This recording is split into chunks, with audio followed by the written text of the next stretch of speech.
Hi மக்களே, வணக்கம். நான் தான் உங்கள் மும்பை தமிழன் சமையல். இன்னைக்கு பாத்தீங்கன்னா ½ kg பால்சுரா மீன் நான் வாங்கியிருக்கேன். இன்னைக்கு அந்த பால்சுரா மீன்ல ஒரு டிஷ் என்னன்னா பிரியாணி, அதாவது பால்சுரா பிரியாணி நான் செய்ய போறேன். வாங்க வீடியோக்குள்ள போலாம். ஃபர்ஸ்ட் அடுப்பு ஆன் பண்ணிக்கலாம். கடாய் சூடானதுமே நம்ம இப்போ 100 ml நான் ரைஸ் பிரான்ல ஆட் பண்றேன். எண்ணெய் சூடானதுமே 8 கிராம்பு, 3 சின்ன பட்டை, 3 ஏலக்காய், 1 டேபிள் ஸ்பூன் ஜீரகம்,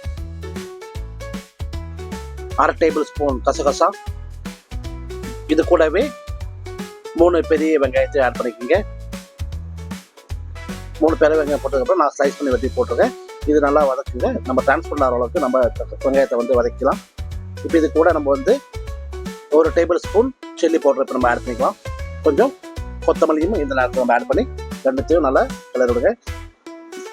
ஏன் நம்ம ஸ்டார்டிங்கில் சில்லி போட போனால் அந்த கலர் நம்மளுக்கு ரைஸில் காரசாரம் கொடுக்கறதுக்காகவும் அந்த ரைஸ் நல்லா கலர்ஃபுல்லாக வர்றதுக்காக நம்ம நல்லா வதங்கட்டும். இந்த நேரத்தில் இப்போ நம்ம 2 tablespoon ginger garlic paste add பண்ணிக்கலாம். இந்த ஜிஞ்சர் கார்லிக் பேஸ்ட்டு, இஞ்சி பூண்டு பேஸ்ட்டு பச்சை வடை போகிற அளவுக்கு நம்ம இதை சால்ட் பண்ணிக்கலாம். இஞ்சி பூண்டு பேஸ்ட்டு வடை போனதுக்கப்புறம் இப்போ நம்ம 4 பெரிய தக்காளி நான் வெட்டி வச்சுருக்கேன், அதுமாதிரி நான் இப்போ ஆட் பண்ணுறேன். இது கூடவே பார்த்தீங்கன்னா 4 சின்ன மிளகா, அதாவது சில்லி, கிரீன் சில்லி நான் ஆட் பண்ணுறது நேரத்தில் இதுவுமே நல்லா கிளறுங்க. தக்காளி நல்லா வதக்கி வரட்டும். இப்போ இந்த நேரத்தில் 1 டேபிள் ஸ்பூன் நான் இப்போ சால்ட் ஆட் பண்ணிக்கிறேன், ஏன்னா தக்காளி வதங்கி வரதுக்காக. இது கூடவே கொஞ்சம் புதினா இலையை நான் கட் பண்ணி க்ளீன் வச்சுருக்கேன், அதுமாதிரி நான் ஆட் பண்ணுறேன். நல்லா கிளறி விடுங்க. இப்போ தக்காளி நல்லாவே வதங்கட்டும். தக்காளி பார்த்தீங்கன்னா நல்லா வதங்கிடுச்சு. இந்த நேரத்தில் நம்ம 2 டேபிள் ஸ்பூன் நான் இப்போ பிரியாணி மசாலா போடுறேன். இது கூடவே நம்ம 1 டேபிள் ஸ்பூன் மல்லித்தூளுமே ஆட் பண்ணிக்கலாம். நல்லா கிளறுங்க. அடுப்பு மீடியம் ஃப்ளேம் வச்சுங்க, ஏன்னா அடிப்பிடிக்காமல் இருக்கிறதுக்காக. மசாலா போட்டோன்னே ஹை ஃப்ளேமில் இருந்தால் மசாலா அடிப்பிடிக்கும். மீடியம் ஃப்ளேமில் வச்சு நல்லா கிளறி விடுங்க. இந்த நேரத்தில் இப்போ நம்ம பார்த்தீங்கன்னா தக்காளி நல்லா வதக்கிடுச்சு. இப்போ நம்ம க்ளீன் பண்ணி வாஷ் பண்ணி வச்சுருக்கிற 500 கிராம் ஷார்க் ஃபிஷ் பால்சுரா மீன் இதில் நம்ம ஆட் பண்ணிக்கலாம். ஆட் பண்ணி நல்லா கிளறுங்க. இதில் நல்லா மசாலாலாம் அந்த ஃபிஷ்ஷில் போகிற அளவுக்கு நல்லா கிளறி விடுங்க. ஒரு நிமிஷம் போட விடுங்க இதை.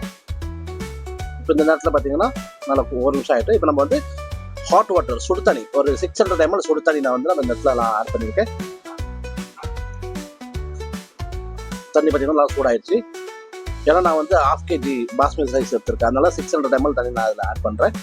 ஏன்னா ஃபிஷ்ஷஸுமே இருக்கிறதுனால ஒரு 100 ml அதிகமாக தண்ணி விட்டுருக்கேன். இந்த நேரத்தில் நம்ம 500 கிராம் பாஸ்மதி ரைஸ் நான் இதை வாஷ் பண்ணி 1/2 மணி நேரம் அதை சோப் பண்ணி வச்சுருந்தேன். இப்போ அந்த ரைஸுமே இதில் ஆட் பண்ணிக்கலாம்.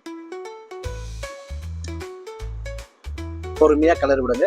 ஏன்னா நம்ம ஃபிஷ்ஷஸ்லாம் பால்சுரா மீன் இருக்கிறதுனால அதில் ஃபிஷ் உடையாமல் இருக்கிறதுக்காக பொறுமையாக கிளறி விடுங்க. இப்போ நல்லா கொதி வரட்டும். இந்த நேரத்தில் நம்ம நான் 2 டேபிள் ஸ்பூன் சால்ட் இப்போ ஆட் பண்ணிக்கிறேன். ஏன்னா ஆல்ரெடி நான் 1 டேபிள் ஸ்பூன் சால்ட் நான் தக்காளி வதக்கும் போட்டிருந்தேன், அதனால இப்போ 2 டேபிள் ஸ்பூன் சால்ட் இப்போ நான் ஆட் பண்ணுறேன். உப்பு தேவைக்கேற்ப நீங்கள் எப்படி வேணுமோ நீங்கள் ஆட் பண்ணிக்கலாம். இப்போ இந்த நேரத்தில் 1/2 லெமன் ஜூஸ் நான் புரிஞ்சு வச்சுக்கேன், அதுமாதிரி ஆட் பண்ணிக்கிறேன். இல்லை லெமன் போட்டோம்னா நம்மளுக்கு இன்னும் புளிப்பு கிடைக்கும், பிரியாணி நல்லாயிருக்கும் சாப்பிட்றதுக்கு. 1 டேபிள் ஸ்பூன் பெப்பர் பவுடருமே இந்த இடத்துல ஆட் பண்ணிக்கலாம். இப்போ லைட்டாக பொறுமையாக கிளறுங்க. ஏன்னா ரைஸுமே பார்த்தீங்கன்னா ஒரு 50% குக் ஆகிடுச்சு, அதனால் நம்ம ரொம்பவும் போட்டு கிண்டாமல் லைட்டாக பொறுமையாக கிண்டி இன்னும் ஒரு 20% குக் ஆகட்டும்.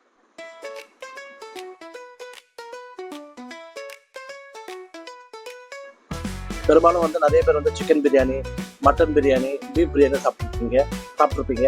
ஃபிஷ் பிரியாணி எப்படி செய்யணும்னு சொல்லிட்டு நிறைய பேர் தெரியாமல் இருக்குது. ஸோ அதனால தான் நான் உங்களுக்காக இந்த வீடியோ நான் மேக் பண்ணேன். ரொம்ப சிம்பிள் தான் இந்த ஃபிஷ் பிரியாணி பண்ணுறதுக்கு. நீங்களும் இது மாதிரி ட்ரை பண்ணி பாருங்கள் வீட்டில். ஸோ பார்த்தீங்கன்னா இப்போ 70% குக் ஆகிடுச்சு. இப்போ இந்த நேரத்தில் நம்ம தம் போட வேண்டிய நேரம் வீட்டில் ஏதாவது பழைய தோசைகள் இருந்தால் அதை வச்சு நீங்கள் தம் போடலாம். அப்படி இல்லாதவங்க பொறுமையாக நீங்கள் அடுப்பு லோ ஃப்ளேமில் வச்சு நீங்கள் தம் கூட பண்ணலாம். டக்குன்னு போட்டு மூடி வச்சுட்டு நம்ம இதை தம்மில் போடுவோம்.